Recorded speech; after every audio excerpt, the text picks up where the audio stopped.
How do you explain when things don't go as we assume?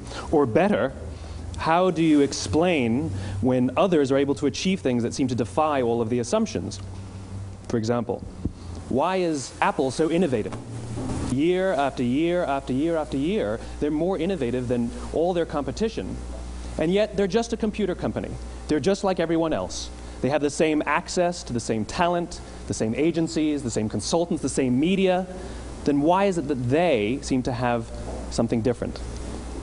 Why is it that Martin Luther King led the civil rights movement?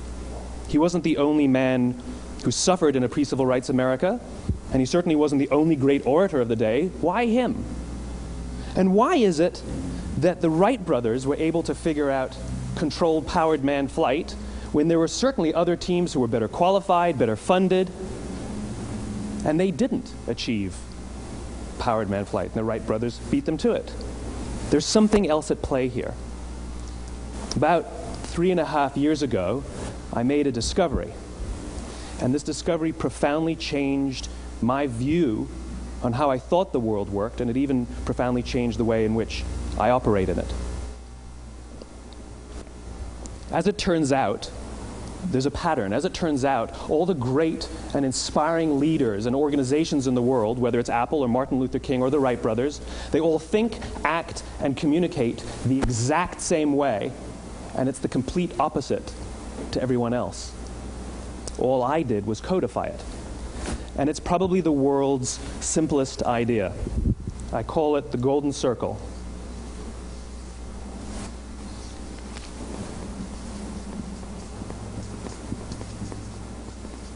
Why, how, what? This little idea explains why some organizations and some leaders are able to inspire where others aren't. Let me define the terms really quickly. Every single person, every single organization on the planet knows what they do, 100%. Some know how they do it, whether you call it your differentiating value proposition or your proprietary process or your USP. But very, very few people or organizations know why they do what they do. And by why, I don't mean to make a profit. That's a result. It's always a result. By why, I mean what's your purpose? What's your cause? What's your belief? Why does your organization exist? Why do you get out of bed in the morning? And why should anyone care? Well, as a result, the way we think, the way we act, the way we communicate is from the outside in. It's obvious. We go from the clearest thing to the fuzziest thing. But the inspired leaders and the inspired organizations, regardless of their size, regardless of their industry, all think, act, and communicate from the inside out. Let me give you an example. I use Apple because they're easy to understand and everybody gets it. If Apple were like everyone else, a marketing message from them might sound like this. We make great computers. They're beautifully designed, simple to use, and user-friendly. Want to buy one? Meh. And that's how most of us communicate. That's how most marketing is done, that's how most sales is done, and that's how most of us communicate interpersonally. We say what we do, we say how we're different or how we're better, and we expect some sort of behavior, a purchase, a vote, something like that. Here's our new law firm. We have the best lawyers with the biggest clients. We have, we always perform for our clients, do business with us. Here's our new car. It gets great gas mileage. It has, leather seats. Buy our car. But it's uninspiring. Here's how Apple actually communicates. Everything we do, we believe in challenging the status quo. We believe in thinking differently. The way we challenge the status quo is by making our products beautifully designed, simple to use, and user-friendly. We just happen to make great computers. Want to buy one? Totally different, right? You're ready to buy a computer from me. All I did was reverse the order of the information. What it proves to us is that people don't buy what you do, people buy why you do it. People don't buy what you do, they buy why you do it. This explains why every single person in this room is perfectly comfortable buying a computer from Apple. But we're also perfectly comfortable buying an MP3 player from Apple, or a phone from Apple, or a DVR from Apple. But as I said before, Apple's just a computer company. There's nothing that distinguishes them structurally from any of their competitors. Their competitors are all equally qualified to make all of these products. In fact, they tried. A few years ago, Gateway came out with flat-screen TVs. They're eminently qualified to make flat-screen TVs. They've been making flat-screen monitors for years. Nobody bought one. And Dell came out with MP3 players and PDAs. And they make great quality products, and they can make perfectly well-designed products, and nobody bought one. In fact, talking about it now, we can't even imagine buying an MP3 player from Dell. Why would you buy an MP3 player from a computer company? But we do it every day. People don't buy what you do, they buy why you do it. The goal is not to do business with everybody who needs what you have. The goal is to do business with people who believe what you believe. Here's the best part. None of what I'm telling you is my opinion. It's all grounded in the tenets of biology, not psychology, biology. If you look at a cross-section of the human brain, looking from the top down, what you see is the human brain is actually broken into three major components that correlate perfectly with the golden circle. Our newest brain, our Homo sapien brain, our neocortex, corresponds with the what level. The neocortex is responsible for all of our rational and analytical thought and language. The middle two sections make up our limbic brains, and our limbic brains are responsible for all of our feelings, like trust and loyalty.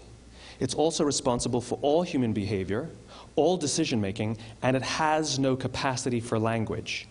In other words, when we communicate from the outside in, yes, people can understand vast amounts of complicated information like features and benefits and facts and figures. It just doesn't drive behavior. When we communicate from the inside out, we're talking directly to the part of the brain that controls behavior, and then we allow people to rationalize it with the tangible things we say and do. This is where gut decisions come from. You know, sometimes you can give somebody all the facts and your figures, and they say, I know what all the facts and details say, but it just doesn't feel right. Why would we use that verb? It doesn't feel right. Because the part of the brain that controls decision-making doesn't control language. And the best we can muster up is, I don't know, it just doesn't feel right. Or sometimes you say you're leading with your heart, or you're leading with your soul. Well, I hate to break it to you, those aren't other body parts controlling your behavior. It's all happening here in your limbic brain, the part of the brain that controls decision-making and not language. But if you don't know why you do what you do, and people respond to why you do what you do, then how will you ever get people to vote for you or buy something from you, or more importantly, be loyal and want to be a part of what it is that you do? Again, the goal is not just to sell people who need what you have. The goal is to sell to people who believe what you believe. The goal is not just to hire people who need a job. It's to hire people who believe what you believe. I always say that, you know, if you hire people just because they can do a job, they'll work for your money. But if you hire people who believe what you believe, they work for you with blood and sweat and tears. And nowhere else is there a better example of this than with the Wright brothers. Most people don't know about Samuel Pierpont Langley. And back in the early 20th century, the pursuit of powered man flight was like the dot-com of the day. Everybody was trying it.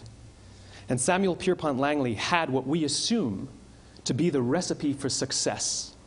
I mean, even now, you ask people, why did your product or why did your company fail? And people always give you the same permutation of the same three things. Undercapitalized, the wrong people, bad market conditions. It's always the same three things. So let's explore that. Samuel Pierpont Langley was given $50,000 by the War Department to figure out this flying machine. Money was no problem. He held a seat at Harvard and worked at the Smithsonian and was extremely well connected. He knew all the big minds of the day. He hired the best minds money could find, and the market conditions were fantastic. The New York Times followed him around everywhere, and everyone was rooting for Langley. And how come we've never heard of Samuel Pierpont Langley? A few hundred miles away in Dayton, Ohio, Orville and Wilbur Wright. They had none of what we consider to be the recipe for success. They had no money. They paid for their dream with the proceeds from their bicycle shop. Not a single person on the Wright brothers' team had a college education, not even Orville or Wilbur. And the New York Times followed them around nowhere. The difference was Orville and Wilbur were driven by a cause, by a purpose, by a belief. They believed that if they could figure out this flying machine, it'll change the course of the world. Samuel Pierpont Langley was different. He wanted to be rich, and he wanted to be famous. He was in pursuit of the result. He was in pursuit of the riches. And lo and behold, look what happened. The people who believed in the Wright brothers' dream worked with them with blood and sweat and tears. The others just worked for the paycheck. And they tell stories of how every time the Wright brothers went out, they would have to take 5 sets of parts because that's how many times they would crash before they came in for supper. And eventually, on December 17th, 1903, the Wright brothers took flight. And no one was there to even experience it. We found out about it a few days later. And further proof that Langley was motivated by the wrong thing, the day the Wright brothers took flight, he quit. He could have said, "That's an amazing discovery, guys, and I will improve upon your technology." But he didn't. He wasn't first. He didn't get rich. He didn't get famous. So he quit. People don't buy what you do, they buy why you do it. And if you talk about what you believe, you will attract those who believe what you believe. Well, why is it important to attract those who believe what you believe? Something called the law of diffusion of innovation. And if you don't know the law, you definitely know the terminology. The first 2.5% of our population are our innovators. The next 13.5% of our population are our early adopters. The next 34% are your early majority, your late majority, and your laggards. The only reason these people buy touch-tone phones is because you can't buy rotary phones anymore. We all sit at various places at various times on the scale, but what the law of diffusion of innovation tells us is that if you want mass market success or mass market acceptance of an idea, you cannot have it until you achieve this tipping point between 15 and 18% market penetration, and then the system tips. And I love asking businesses, what's your conversion on new business? And they love to tell you, oh, it's about 10%, proudly. Well, you can trip over 10% of the customers. We all have about 10% who just get it. That's how we describe them, right? That's like that gut feeling, oh, they just get it. The problem is, how do you find the ones that just get it before you're doing business with them versus the ones who don't get it? So it's this here, this little gap, that you have to close, as Geoffrey Moore calls it, crossing the chasm. Because you see, the early majority will not try something until someone else has tried it first. And these guys, the innovators and the early adopters, they're comfortable making those gut decisions. They're more comfortable making those intuitive decisions that are driven by what they believe about the world, and not just what product is available. These are the people who stood online for 6 hours to buy an iPhone when they first came out, when you could have just walked into the store the next week and bought one off the shelf. These are the people who spent $40,000 on flat-screen TVs when they first came out, even though the technology was substandard. And by the way, they didn't do it because the technology was so great. They did it for themselves. It's because they wanted to be first. People don't buy what you do, they buy why you do it. And what you do simply proves what you believe. In fact, people will do the things that prove what they believe. The reason that person bought the iPhone in the first 6 hours, or stood in line for 6 hours, was because of what they believed about the world and how they wanted everybody to see them. They were first. People don't buy what you do, they buy why you do it. So let me give you a famous example, a famous failure and a famous success of the law of diffusion of innovation. First, the famous failure. It's a commercial example. As we said before a second ago, the recipe for success is money and the right people and the right marketing conditions, right? You should have success then. Look at TiVo. From the time TiVo came out about 8 or 9 years ago to this current day, they are the single highest quality product on the market. Hands down, there is no dispute. They were extremely well funded. Market conditions were fantastic. I mean, we use TiVo as a verb. I TiVo stuff on my piece of junk Time Warner DVR all the time. But TiVo is a commercial failure. They've never made money. And when they went IPO, their stock was at about $30 or $40 and then plummeted, and it's never traded above 10. In fact, I don't think it's even traded above 6, except for a couple of little spikes. Because you see, when TiVo launched their product, they told us all what they had. They said, we have a product that pauses live TV, skips commercials, rewinds live TV, and memorizes your viewing habits without you even asking. And the cynical majority said, we don't believe you, we don't need it, we don't like it, you're scaring us. What if they had said, if you're the kind of person who likes to have total control over every aspect of your life, boy, do we have a product for you. It pauses live TV, skips commercials, memorizes your viewing habits, etc., etc. People don't buy what you do, they buy why you do it, and what you do simply serves as the proof of what you believe. Now let me give you a successful example of the law of diffusion of innovation. In the summer of 1963, 250,000 people showed up on the Mall in Washington to hear Dr. King speak. They sent out no invitations, and there was no website to check the date. How do you do that? Well, Dr. King wasn't the only man in America who was a great orator. He wasn't the only man in America who suffered in a pre-civil rights America. In fact, some of his ideas were bad. But he had a gift. He didn't go around telling people what needed to change in America. He went around and told people what he believed. I believe, I believe, I believe, he told people. And people who believed what he believed took his cause and they made it their own, and they told people. And some of those people created structures to get the word out to even more people. And lo and behold, 250,000 people showed up on the right day, on the right time to hear him speak. How many of them showed up for him? 0. They showed up for themselves. It's what they believed about America that got them to travel on a bus for 8 hours to stand in the sun in Washington in the middle of August.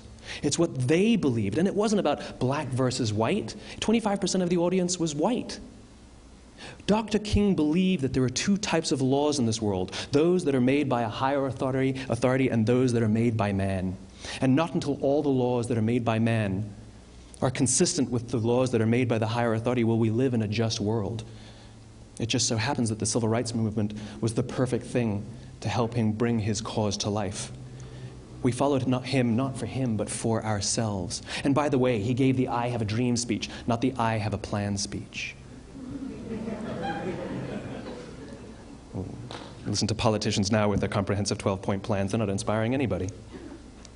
Because there are leaders and there are those who lead. Leaders hold a position of power or authority, but those who lead inspire us. Whether they're individuals or organizations, we follow those who lead, not because we have to, but because we want to. We follow those who lead, not for them, but for ourselves. And it's those who start with why that have the ability to inspire those around them or find others who inspire them. Thank you very much.